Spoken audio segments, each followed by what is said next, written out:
سلامونه ملګرو، خدای دې وکړي چې ټول به روغ او جوړ یاست. زه بریالی احساس یم، تاسو ګورئ باور لټون یوټیوب چینل. ګرانو ملګرو، زموږ نننۍ ویډیو د انټرنیټ اړوند ده. ډېری ملګري خپل موبایل کې انټرنیټ فعال کړي مګر یاد پاکیج زر خلاصیږي. علت یې څه ده او څرنګه کولی شو دغه ستونزې مخنیوی وکړو. طریقه او معلومات ټول تاسو سره پر دا ویډیو کې شریکوم، خو له هغې نه وړاندې ټولو ملګرو دا هیله کوو چې دې ویډیو ته لایک ورکړي او چینل سبسکرایب کړي. ګرانو ملګرو، ستاسو پر موبایل کې شاید دغه ډول زیات اپلیکیشنان موجود وي. که چیرې تاسو په لومړي ځل په خپل موبایل کې ډیټا آن کړئ، نو دغه هر اپلیکیشن ستاسو د موبایل یو اندازه ډیټا مصرفوي. هغې دپاره تاسو راسئ د موبایل سیټینګ اپشن ته. ګرانو ملګرو، دا د موبایل سیټینګ برخه ده. تاسو به راسئ، همدا به کلیک کوئ. پر دې ځای کې دوستانو تاسو راسئ ډیټا برخې ته. تاسو که چیرې انډرایډ موبایل لرئ، هلته تاسو راسئ ډیټا یوزیج برخې ته. ګرانو ملګرو، زه راځم همدا اپشن کلیک کوم. پر دې ځای کې به تاسو هغه اپلیکیشنان انتخاب کړئ کوم چې تاسو نه کاروئ. ګرانو ملګرو، دغه اپلیکیشنان زه کاروم. پر دې باندې اوس مهال زما د انټرنیټ ډیټا آن ده.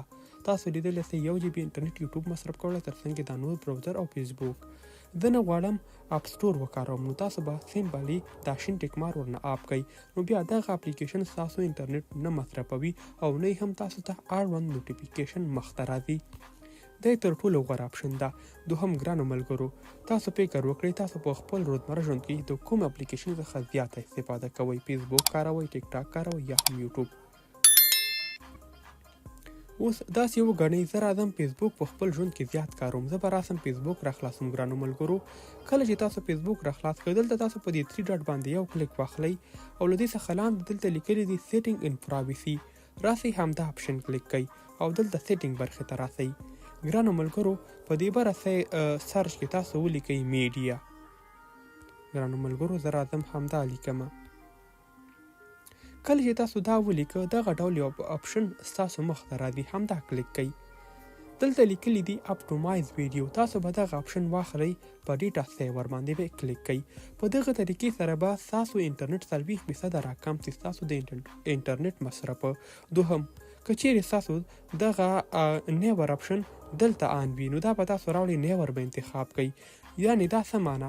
کله چې تاسو یو ویډیو پر فیسبوک کې ګورئ، هغه به ستاسو انټرنیټ کم مصرفوي. دوهم، هره ویډیو به پر اتومات ډول ستاسو پر موبایل کې نه پلی کیږي. نو دا غوره اپشنې دي. هر اپلیکیشن همدغه ډول سیټینګ لري، که هغه یوټیوب ده، ټیک ټاک ده یا هم ترڅنګ بل ټولنیز اپلیکیشن ده. ټول همدا ډول سیټینګ لري، کولی شئ ترسره یې کړئ. نو ګرانو ملګرو، زموږ دا ویډیو همدلته پای ته رسیږي. که چیرې بیا هم له تاسو سره کومه پوښتنه وي، کولی شئ کامنټ کې راسره شریکه کړئ.